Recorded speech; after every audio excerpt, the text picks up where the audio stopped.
Global मंथन समाचार channel पर आपका स्वागत है। केंद्रीय कारागृह में विधायक कोष से प्राप्त ऑटोमेटिक चपाती मेकिंग एवं आटा गूंथने की मशीनों के संचालन का शुभारंभ हुआ।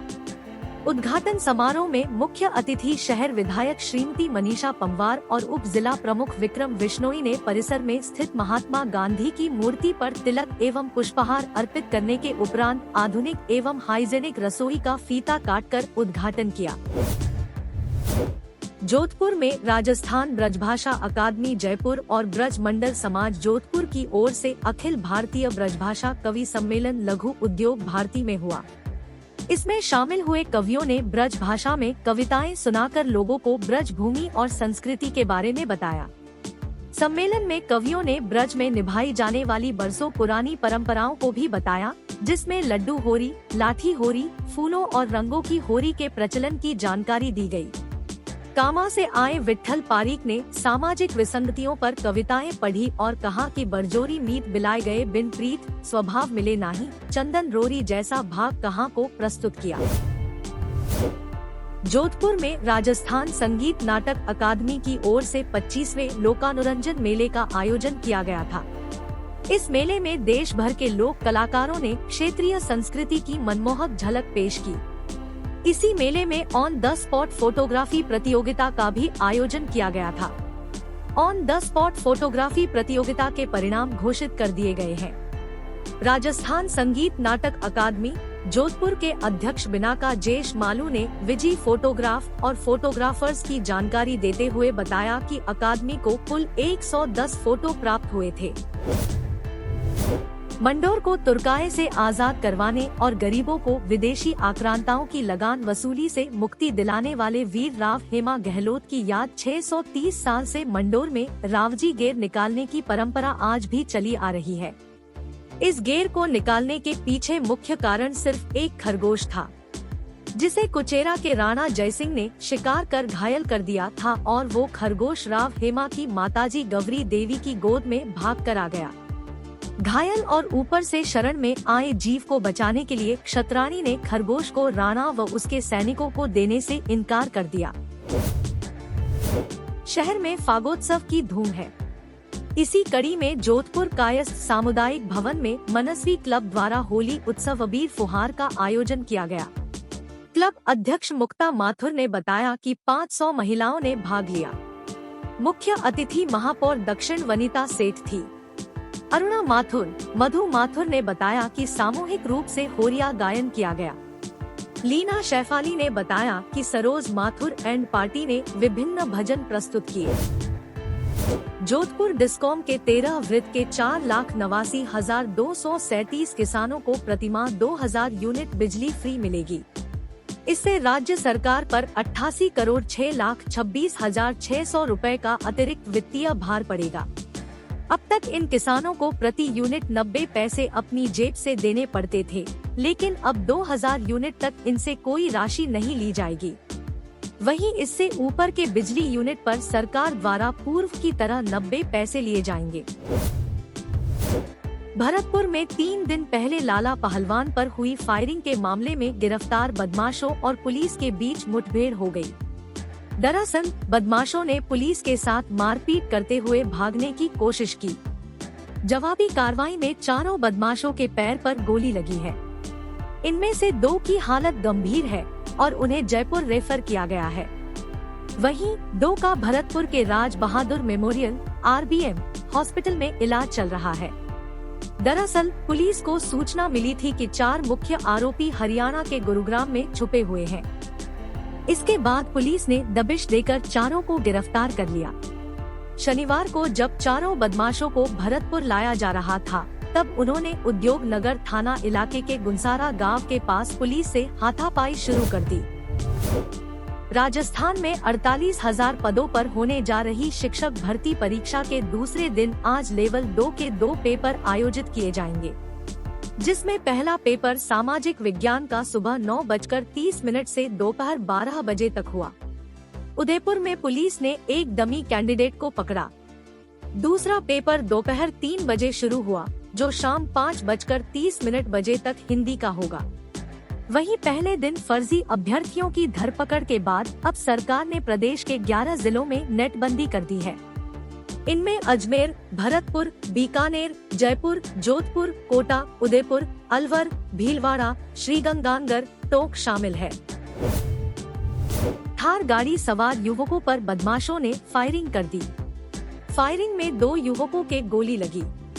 एक युवक को गंभीर हालत में एसएमएस हॉस्पिटल में भर्ती कराया है। घटना जयपुर के भांकरोटा इलाके में रविवार को हुई।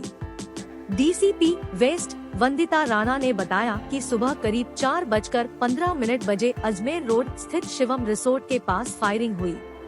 सोनू 28 मूलतः दौसा का रहने वाला है। वह गांधी पथ वैशाली में रहता है। वह आगरा रोड पर रहने वाले दोस्त दयाराम 27 और धर्मचंद चौधरी 30 के साथ सुबह जयपुर से अजमेर की ओर जा रहा था। सरकारी नौकरी की तैयारी कर रहे युवाओं के लिए अच्छी खबर है। अगले 23 दिनों में 17,000 से ज्यादा पदों पर वैकेंसी निकली है, जिसके लिए 10वीं पास से लेकर ग्रेजुएट उम्मीदवार अप्लाई कर सकते हैं, जिनमें रिटन टेस्ट, फिजिकल टेस्ट और डॉक्यूमेंट वेरिफिकेशन के आधार पर उम्मीदवारों का सिलेक्शन किया जाएगा, जिसमें सेलेक्ट होने पर उन्हें हर महीने 18,000 से लेकर 1 लाख तक सैलरी दी जाएगी। राजस्थान के 2 मुस्लिम युवकों को हरियाणा में बोलेरो में जिंदा जलाने के मामले में सियासत गर्माती जा रही है। कई तरह के दावे और अफवाहें सामने आ रही हैं। कहा जा रहा है कि सीएम अशोक गहलोत के 3 दिन पहले जयपुर में जुनैद और नासिर के परिवार वालों से मिलने का दावा झूठा है। उदयपुर की अंबामाता थाना पुलिस ने बजरंग दल के विभाग संयोजक राजेंद्र परमार उर्फ राजू तेली के हत्याकांड में पिस्टल सप्लाई करने वाले आरोपी को गिरफ्तार किया है। पिस्टल सप्लायर ने 1.80 लाख रुपए लेकर 3 पिस्टलें दी थी। इसके अलावा कारतूस के अलग पैसे लिए थे। आरोपी का पिस्टल सप्लायर का पुश्तैनी काम है। JCRC यूनिवर्सिटी की ओर से आयोजित टेक्नो कल्चरल फेस्ट रिदम 2023 का तीसरा और अंतिम दिन भी जोश और उत्साह से सराबोर रहा।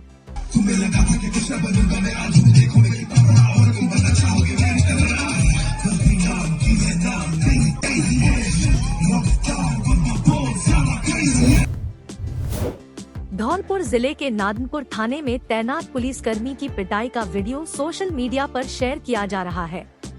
जमीन का विवाद सुलझाने गए पुलिसकर्मी पर एक महिला ने लाठी से हमला कर दिया।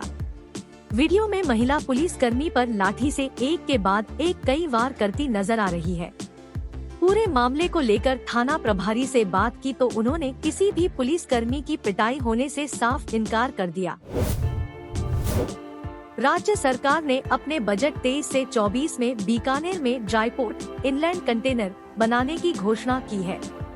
बीकानेर संभाग के 4 जिलों से हर साल 35,000 कंटेनर के जरिए आयात निर्यात होता है। ड्राईपोर्ट बनने से उद्यमियों को प्रत्येक कंटेनर पर करीब 80,000 रुपए का फायदा होगा। नई इंडस्ट्रियां पनपेंगी और लोगों को रोजगार मिलेगा। दक्षिण कश्मीर के पुलवामा जिले में आतंकियों ने एक कश्मीरी पंडित को गोली मार दी। घायल को अस्पताल ले जाया गया, लेकिन रास्ते में ही उसकी मौत हो गई। आतंकियों ने 40 साल के संजय शर्मा पर तब हमला किया जब वह पत्नी के साथ सुबह 10:30 बजे मार्केट जा रहे थे। छत्तीसगढ़ की राजधानी रायपुर में चल रहे कांग्रेस के 85वें अधिवेशन के तीसरे और आखिरी दिन कांग्रेस नेता जयराम रमेश ने कहा, पार्टी अरुणाचल प्रदेश से गुजरात तक भारत जोड़ो यात्रा निकालने का विचार कर रहे हैं। वहीं राहुल गांधी ने 32 मिनट की स्पीच दी। मेरे पास घर नहीं, आज तक घर नहीं। प्रयागराज में उमेश पाल हत्याकांड में शामिल 4 हमलावरों की पहचान हो गई है। सीसीटीवी में हमले में शामिल बाहुबली अतीक अहमद का बेटा असद, अतीक का करीबी बमबाज गुड्डू मुस्लिम, अरमान और मोहम्मद गुलाम की पहचान की गई है। चारों प्रयागराज के ही रहने वाले हैं। हमले में कुल 7 लोग शामिल थे। अग law and order Prashant Kumar और एडीजी एसटीएफ अमृत अभिजात ने प्रयागराज में डेरा डाल दिया है। उत्तर प्रदेश के महोबा में एक दिल दहला देने वाले सड़क हादसे में दादा पोते की मौत हो गई। दरअसल शनिवार को कानपुर सागर हाईवे पर एक स्कूटी तेज रफ्तार डंपर की चपेट में आ गई। इस दौरान बुजुर्ग की मौके पर ही मौत हो गई, लेकिन 6 साल का पोता डंपर के अगले हिस्से में स्कूटी समेत फंस गया।